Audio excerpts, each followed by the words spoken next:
Hey guys, this is Shen and welcome back to my channel. And if you're new here, welcome. Before we start, please subscribe to this channel. I'm here today with Jel and Siri. Hello. Hey. Today we'll each talk about our local true crime or supernatural cases. So my case took place in Holey Artisan Bakery, Gulshan to Dhaka on July 1st, 2016.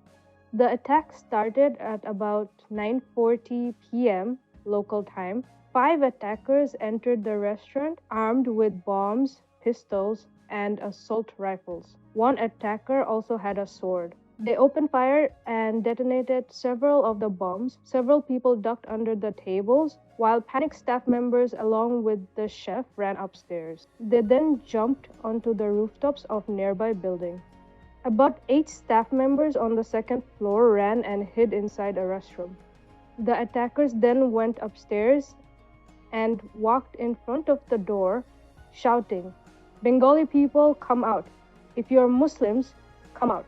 Since no one answered, the gunmen thought there was no one inside the restroom and locked the restroom's door.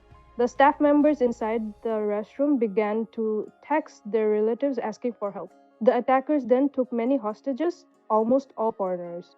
Reports indicate that the attackers were unfailingly polite and solicitous with the restaurant staff and other Bangladeshis. They took the staff into their confidence, complaining that foreigners with their skimpy clothes and taste of alcohol were impeding the spread of Islam. A militant said their lifestyle is encouraging local people to do the same. Alerted by the gunfire, police detective Rabiul Karim and officer in charge Salahuddin Khan started to investigate. Other police officers responded, arriving at the restaurant. The attackers then engaged in a shootout with the police. Police cordoned off the area around the restaurant and planned a rescue raid. The attackers, however, threw grenades and fired, killing officers Karim and Khan. The attackers then spotted one member of staff named Miraj, who hid in the corner. One of the gunmen told Miraj, "Everyone else ran away, but you couldn't make it. That means God wants you to die." The gunmen then strapped him to a chair with explosives, creating their human shield. The gunmen then separated the Muslims from the non-Muslims. The Muslims were given food and water, while the non-Muslims were not. On the early morning of 2nd July, the attackers began releasing hostages. A group of women wearing hijabs were released by the attackers. They offered a young Bangladeshi man, Faraz Hussein, the opportunity to leave as well. However, Hussein refused their offer and refused to leave his friends, who were prohibited from leaving by the gunmen. Islamic State of Iraq and the Levant ISIL claimed responsibility for the incident and released photographs of the gunmen. But the Home Minister of Bangladesh, Asaduzzaman Khan, stated that the perpetrators belonged to Jamatul Mujahideen, a militant Islamic organization, and were not affiliated with ISIL. As the police were unsuccessful in breaching the bakery and securing the hostages, they set up a perimeter along with the Rapid Action Battalion, RAB, and Border Guards Bangladesh, BGB. Very early on 2nd July, around 3 a.m., it was decided that the Bangladesh Armed Forces would launch a counter-assault named Operation Thunderbolt. The assault was led by the 1st Para-Commando Battalion, an elite force in the Bangladesh Army, and began their raid at 7:40 a.m. The incident was the worst terrorist attack in Bangladesh's history. A total of 29 people were killed that day, including 2 police officers, 2 bakery staff, the 5 gunmen, and 20 hostages, containing 18 foreigners and 2 locals. The dude that refused to leave and stay with his friends, did he make it? No. All the gunmen died? Yeah, all the gunmen, you know that during that raid, police carried out, they actually killed all the gunmen that time. But it was more suicidal than the police killing them. They decided to charge at the police knowing that they would get killed. What was their point? They didn't want foreigners in Bangladesh? They didn't want non-Muslims. This is like Bangladesh's Taj hotel attack. Oh yeah, you're right. This is like the Bangladesh version. Yeah, but it very small scale. How many days did it last? Just one night. It started in July 1st, 9 p.m. I think close to 10 p.m. and it went on till like 7 or 8 in the morning. Not 7, like 8. Mass attacks are always so brutal. True. It's like they don't even count everyone else is human. How can you kill so many people that you don't even know or have anything against? You know, in this attack, a lot of people actually didn't die like shot at them. They actually tortured them and slashed them with the sword and knives they had. Jesus. Did this in any way affect the tourism in Bangladesh? There wasn't any to begin with, and I don't think so. I think the most foreigners who died are mostly like who works in this country, not really tourists. Because first of all, we don't get much tourists, and the area this happened are where most foreigners resided. Oh. Let's talk about ghost story. A little bit tragic one. So it was the story that was I got told at the class I wanted to attend. So the house owner they told us about that story.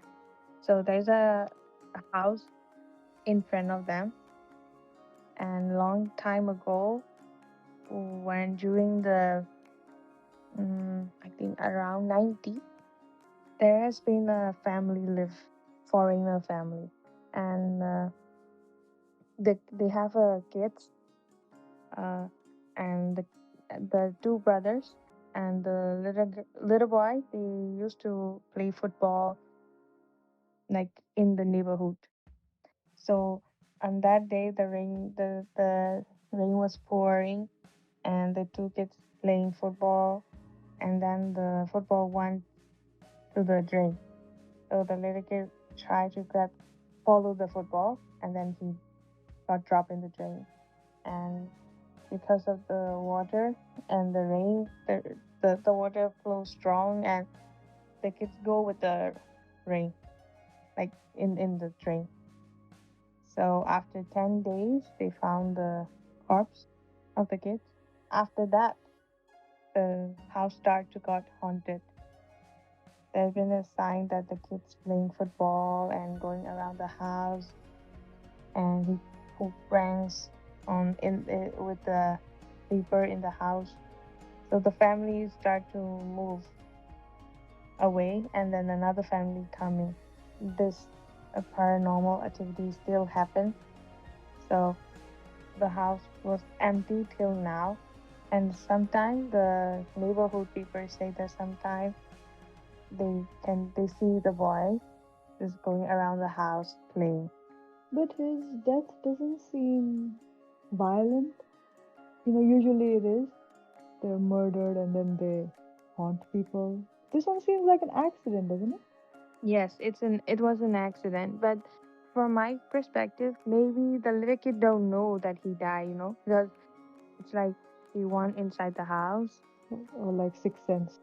Yeah, one of the neighborhood even say that sometimes they even saw like things move. So it's the house that's haunted. Oh yes, since he is attached. Does he harm anybody? Well, not like a harm way, but he pulled pranks, and people got scared from the prank. And he's strong because he can touch things. Sometimes the door just open itself, and sometimes like people like the new family that moved in the house and got haunted by him has faced the activities like the coffee cup has a spoon in it, and the spoon just making a sound. Does anybody live in that house? No, like the people who bought the house, like the people changed. The house only changed because it's haunted, and some even try to exorcist the kid, but like exorcist the ghost, but they can't. So the house was just empty and there till now. So that was one of the ghost stories, and another ghost story would be Ouija board kind of things. The place between the hospital and the morgue. There's like a walkway between them, and they make a Ouija board there in the middle. So that hospital has lots of accidents happen. So that's why there's so many ghost stories.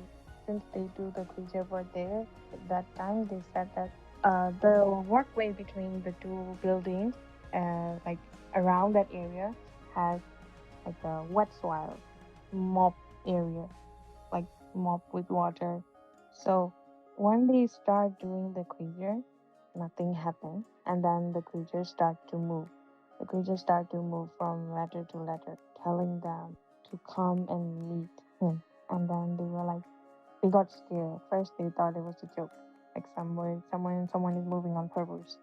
And then they all let go of the coin, and the coin start to move itself. And then it keep telling, like, so they do the creature for fun. So you ask question when you, like in our country, you ask question like, when are you gonna meet your soulmate, or like stuff like that. But instead of answering, the creature would keep telling to meet him. They got freaked out, and then they start to let go, and the coin keep moving the same words, and then everyone start to get scared. And then what happened is, from the far away, there's like a running sound with a big thump running in the wet water. So there's like a splash, and the sound come near and near and near, and then it reached to the walkway. And since the walkway has like a iron frame, like a handle, each handle make a sound. There's like iron bar, so it start to make sounds as the running sound, from the water and like from the ground, and then splash sound, and then start to come near to the walkway, and then the walkway start to sound like running, and sounds come near and near to them. So they all just let go of the creature and then start to run away. That was one of the story. Don't play such board game. Did they say goodbye before running away? Did they close it? Definitely not. I don't think so. Aren't they supposed to? Isn't that one of the rules? Close it properly? No one remembers it when you're being chased by a monster. Now the ghost is roaming around the hospital. Because they were so freaked out, and like the running sound was very fast, like like coming with the speed toward them.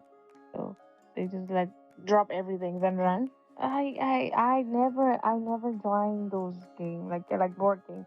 Even at school, my friends like they do those board games, and I never joined because I don't know, just don't like it.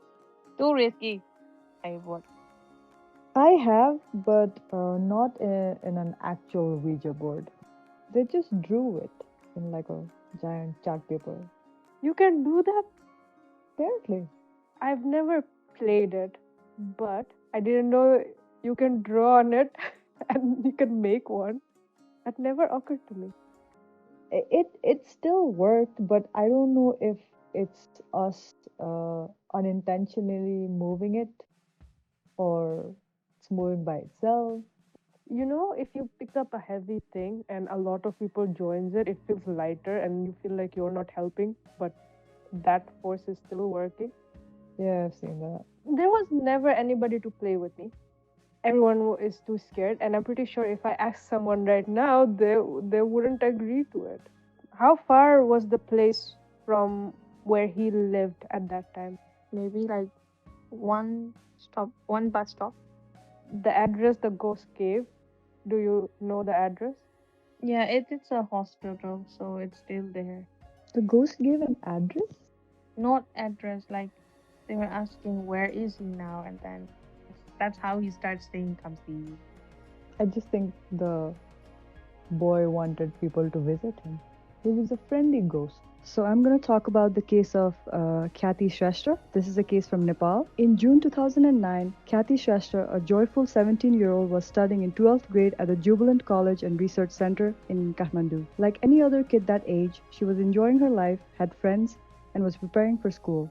At 8 a.m. on the 5th of June, Khyati's friend Marina Shakya called her to inform her that she had won a prize. Khyati was to go to Putali Kathmandu to receive said prize. She got to the location and was received by Shakya at 1 p.m. At 2:30 p.m., Khyati's family calls to check on her since she's been gone all morning. They received no response. A week and a half after she went missing, Her family receives an SMS demanding rupees 1 million in ransom. Believing she's been abducted, her family manages to accumulate 1 million to pay off the abductor. On the 17th of June, 12 days after the disappearance of Khyati, her mother goes to Kakarbeta, which is in the southeast of Nepal, near the Nepal-India border, to pay off the ransom, as instructed by the abductor. Even though the ransom was paid in full, Khyati was never released.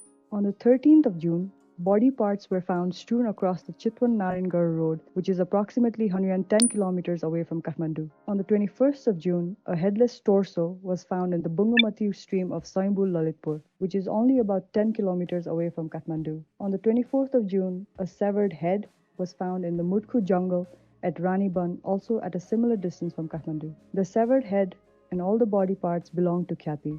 It was later ascertained that she was hacked to death within 24 hours of her abduction. She got the call that she won a prize. Her friend, her classmate, said that she won a prize and to come pick it up. On the 21st of June, Khyati's tuition teacher Biren Pradhan and her friend Marina Shakya were arrested in connection to the murder, who'd been working in Nepal as a teacher for 2 decades. Pradhan, a gambling addict, had run up huge debts in Kathmandu's casinos and was desperately looking for money. He knew Khyati not only as a student, but her family had once been his tenants. Khyati was a bright student and planned to go abroad for her further studies, for which her parents had saved up a substantial amount of money. Eyeing the money, and considering Khyati's family an easy target, Pradhan coerced Marina to call up Khyati and tell her that she'd been selected for a cash prize and a free trip to Pokhara city by a well-known women's magazine. Marina met the victim and took her to Pradhan's new rented residence, saying that she needed to give an interview first. She was surprised to see him there, but thought nothing of it and accepted a cold drink offered by him, unaware that it was heavily laced with sedatives. As she fell unconscious, Pradhan hit her repeatedly with an iron rod, raped her multiple times, and began chopping up her body.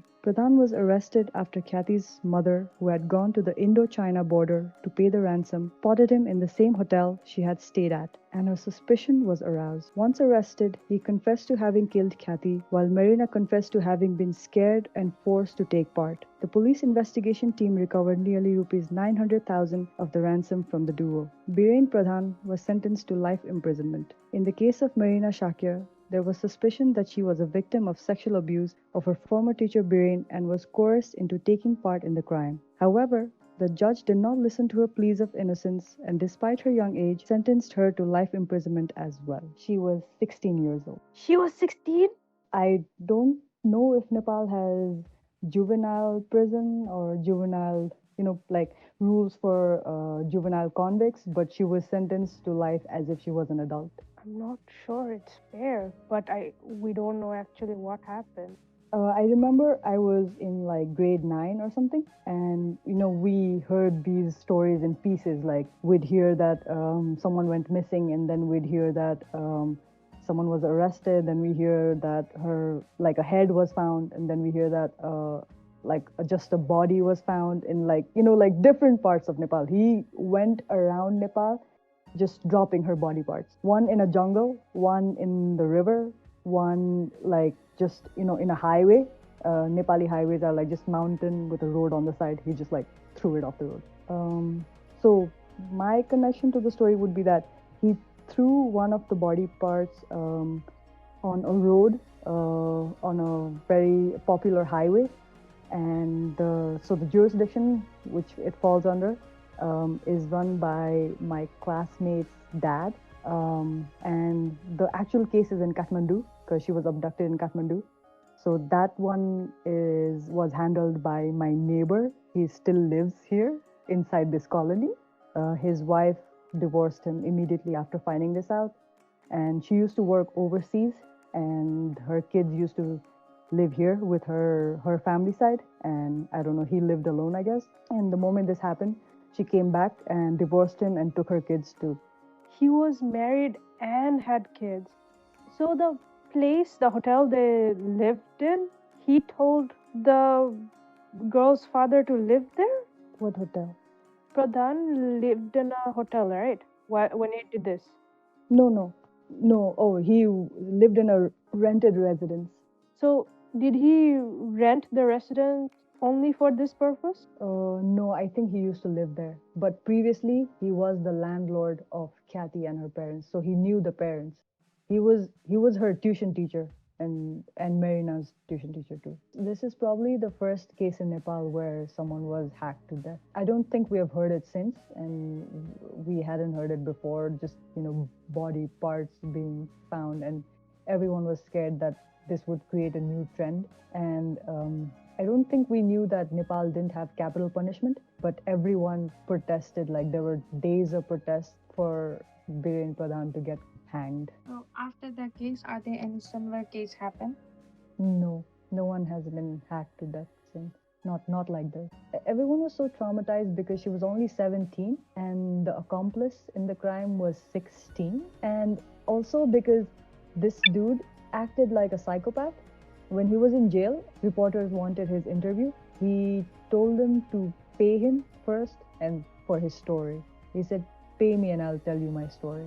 What motivated him? He was a gambler and he was in debt with the casinos of Nepal. And he knew this family was saving up for their daughter's future studies abroad.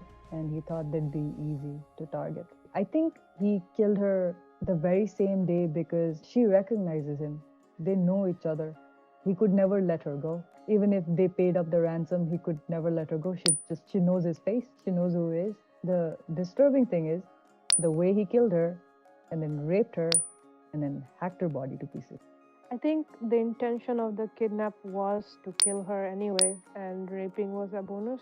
Yeah, definitely. Like he was gonna kill her anyways. If the suspicions that he had been sexually abusing Marina into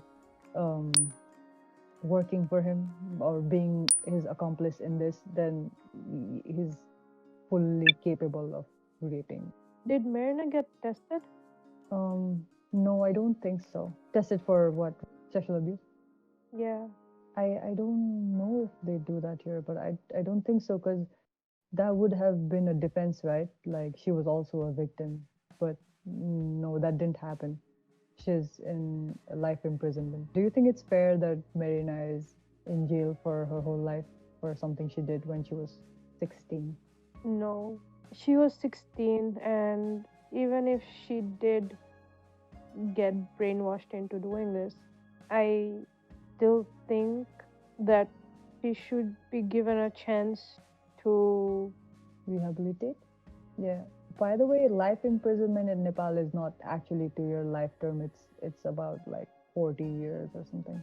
Even then, most of your life is gone. Yeah, that's true. Yeah, maybe she is too scared to do something or she get traumatized.